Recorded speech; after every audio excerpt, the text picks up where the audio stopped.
ಅವರ ಹೆಸರು ಬಳಕೆ ಮಾಡ್ಕೊಳ್ತಾರೆ. ಸಿಎಂ ಸಿದ್ದರಾಮಯ್ಯ ಅವರಿಗೆ ಸಂಬಂಧಿಸಿದಂತಹ ಬಿಗ್ ಸ್ಟೋರಿ ಇದು.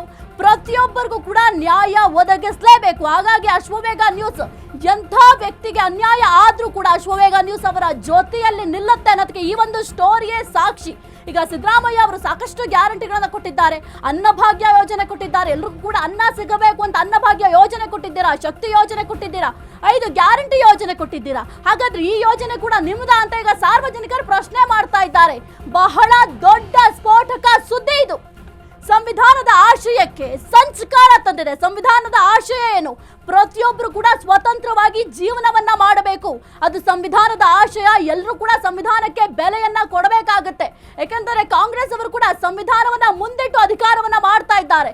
ಆದ್ರೆ ಯಾವ ರೀತಿ ಅಧಿಕಾರ ಮಾಡ್ತಾ ಇದ್ದಾರೆ? ಇಲ್ಲಿ ಕೇವಲ ನಾವು ಕಾಂಗ್ರೆಸ್ ಪಕ್ಷ, ಬಿಜೆಪಿ ಪಕ್ಷ ಅಂತ ಹೇಳ್ತಾ ಇಲ್ಲ. ಪ್ರತಿಯೊಬ್ಬರು ಕೂಡ ಜೀವಿಸುವಂತ ಹಕ್ಕಿದೆ. ಆ ಒಂದು ಹಕ್ಕು ಸಿಗ್ತಾ ಇಲ್ವಲ್ಲ, ಅದಕ್ಕಾಗಿ ನಮ್ಮ ಹೋರಾಟ. ನೀವೇನಾದ್ರೂ ಮಾಡ್ಕೊಳ್ರಿ ಸ್ವಾಮಿ, ಆದ್ರೆ ಜೀವಿಸುವ ಹಕ್ಕು ಕೊಡಬೇಕಲ್ಲ. Let's move to next breaking. ಏನು ಸುದ್ದಿ ಅಂತ ನಿಮ್ಗೆ ಕಾತುರತೆ ಇರಬೇಕಲ್ವಾ?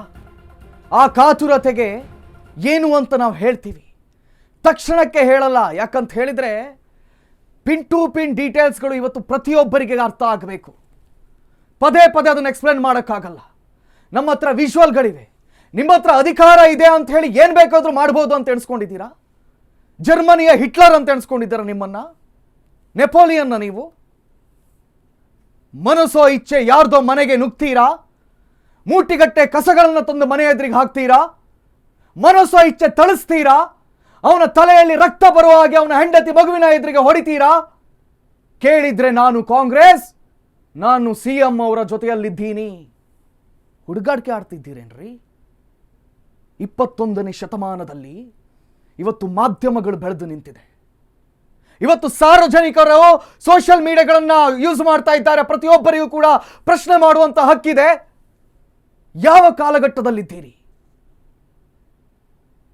ಅಧಿಕಾರ ಮತ ಇದೆ ಅಂತ ಹೇಳಿ ಮನಸೋ ಇಚ್ಛೆ ಯಾರ್ಯಾರ ಮೇಲೋ ಇವರು ದಾಳಿಗಳನ್ನ ಮಾಡ್ತಾ ಇದ್ದಾರೆ, ತಲೆ ಹೊಡಿತಾ ಇದ್ದಾರೆ. ಇಷ್ಟೆಲ್ಲ ಮಾಡಿದ್ರು ಕೂಡ ಒಂದೇ ಒಂದು ಕಂಪ್ಲೇಂಟ್ ಆಗಲಿಲ್ಲ. ಆ ಮನುಷ್ಯ ನಿರಾಳನಾಗಿ ಇವತ್ತು ಪ್ರಪಂಚದಲ್ಲಿ ತಿರುಗಾಡ್ತಾ ಇದ್ದಾನೆ. ಯಾರು ಅಂತ ಕೇಳಿದ್ರೆ ಸಿಎಂ ಆಪ್ತನಂತೆ. ಸಿಎಂ ಹೆಸರಿನಲ್ಲಿ ಅವನು ಏನು ಬೇಕಾದ್ರೂ ಮಾಡ್ತಾನಂತೆ. We should ask question, isn't it? We should raise the question. ಯಾರು, ಏನು, ಎತ್ತ ಎಲ್ಲದನ್ನ ಕೂಡ ಇವತ್ತು ಪಿನ್ ಟು ಪಿನ್ ಡೀಟೇಲ್ ಆಗಿ ನಿಮ್ಮೆದುರಿಗೆ ತೆರೆದಿಡ್ತೀವಿ. ಸಿಎಂ ಸಿದ್ದರಾಮಯ್ಯರವರೇ ಎಂಥವ್ರನ್ನ ನೀವು ಸಾಕ್ತಾ ಇದ್ದೀರಿ ಅನ್ನೋದನ್ನ ನಾವು ನಿಮ್ಗೆ ತೋರಿಸ್ತೀವಿ. Let's have another breaking.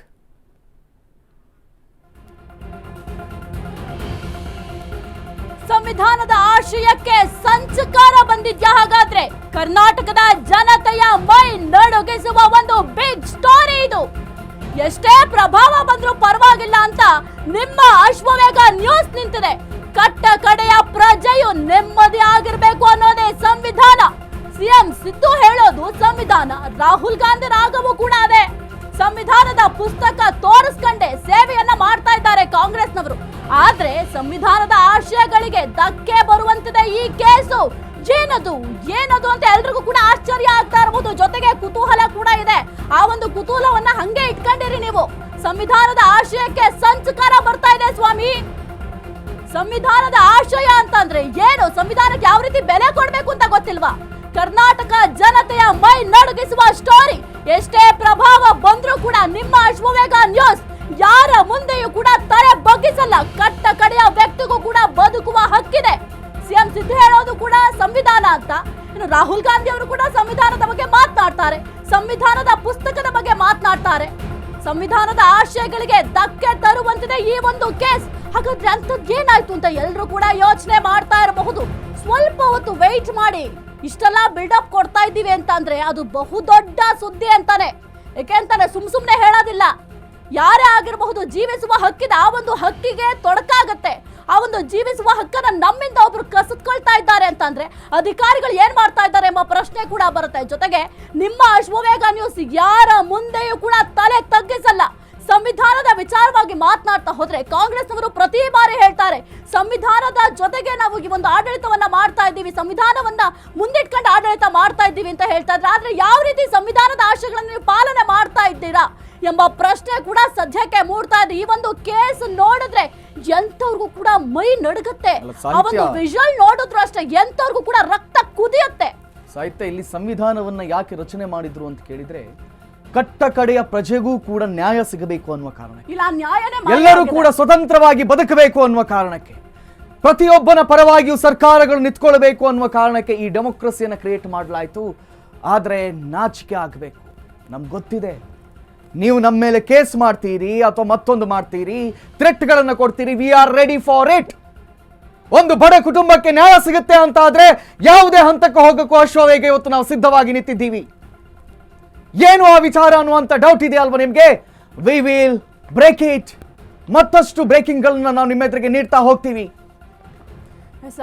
ಸಂವಿಧಾನದ ಆಶಯಕ್ಕೆ ಸಂಸ್ಕಾರವನ್ನು ತಂದಿದ್ದಾರೆ. ಸಂವಿಧಾನ ಅನ್ನೋದು ಪ್ರತಿಯೊಬ್ಬರಿಗೂ ಕೂಡ ಮುಖ್ಯ ಆಗುತ್ತೆ, ಎಲ್ಲರೂ ಕೂಡ ಪಾಲನೆ ಮಾಡಬೇಕು. ಕೇವಲ ರಾಜಕಾರಣಿಗಳಷ್ಟೇ ಅಲ್ಲ, ಅಧಿಕಾರಿಗಳು ಕೂಡ ಸಂವಿಧಾನ ಸತ್ತೋಗಿದೆ. ಸಾಹಿತ್ಯ ಇಲ್ಲಿ ಸಂವಿಧಾನ ಸತ್ತೋಗಿದೆ. ಈಗ ನ್ಯಾಯಕ್ಕಾಗಿ ಸಂವಿಧಾನ ಸತ್ತೋಗಿದೆ. ಜನಸಾಮಾನ್ಯರಿದ್ದಾರೆ. ಪೊಲೀಸ್ ಅಧಿಕಾರಿಗಳು ಬಂದು ಕಾಂಪ್ರಮೈಸ್ ಆಗಿ ಅಂತ ಹೇಳ್ತಾರಂತೆ. Who the hell gave them the rights?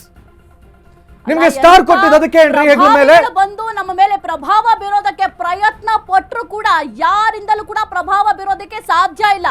Ashwavega news break ಮಾಡ್ತಾ ಇರುವಂತಹ ಬಿಗ್ ಎಕ್ಸ್ಕ್ಲೂಸಿವ್ ಸ್ಟೋರಿ ಇದು. ಜೊತೆಗೆ ಅಶ್ವವೇಗ ನ್ಯೂಸ್ ಯಾರ ಮುಂದೆಯೂ ಕೂಡ ತಲೆ ಬಾಗ್ಸಲ್ಲ. ತಲೆ ಬಾಗ್ಸಿದ್ರೆ ಸಂವಿಧಾನಕ್ಕೆ ಮಾತ್ರ ತಲೆ ಬಾಗ್ಸೋದು. ಯಾಕೆಂತಂದ್ರೆ ನಾವು ರೆಸ್ಪೆಕ್ಟ್ ಮಾಡ್ತೀವಿ ಸಂವಿಧಾನಕ್ಕೆ, ಪ್ರತಿಯೊಬ್ಬ ಪ್ರಜೆಯು ಕೂಡ ರೆಸ್ಪೆಕ್ಟ್ ಮಾಡ್ಲೇಬೇಕು. ಸಂವಿಧಾನದಲ್ಲಿ ಇರೋದು ಏನು ಸ್ವಾಮಿ? ಸಂವಿಧಾನದಲ್ಲಿ ಇರೋದು ಪ್ರತಿಯೊಬ್ರು ಕೂಡ ಬದುಕುವ ಹಕ್ಕಿದೆ. ಸಾಮಾನ್ಯ ಪ್ರಜೆ ಕೂಡ ಬದುಕುವಂತ ಹಕ್ಕಿದೆ. ಆ ಒಂದು ಹಕ್ಕನ್ನ ಕಿತ್ಕೊಳ್ಳಿಕ್ಕೆ ನಿಮ್ಗೆ ಯಾರೇ ಅಧಿಕಾರ ಕೊಟ್ಟಿದ್ದು? ಯಾರಿಗೂ ಕೂಡ ಅಧಿಕಾರ ಇಲ್ಲ. ಸಂವಿಧಾನ ಬಿಡಿ, ಮಾನವೀಯತೆ, ಕಡೆ ಪಕ್ಷ ಮಾನವೀಯತೆ ಅನ್ನುವುದಕ್ಕೆ ನೀವು ಗೌರವವನ್ನು ಕೊಡೋದಾದ್ರೆ ಈ ಸುದ್ದಿಗೆ ನೀವೆಲ್ಲರೂ ಕೂಡ ಸ್ಪಂದಿಸಲೇಬೇಕಾಗುತ್ತೆ.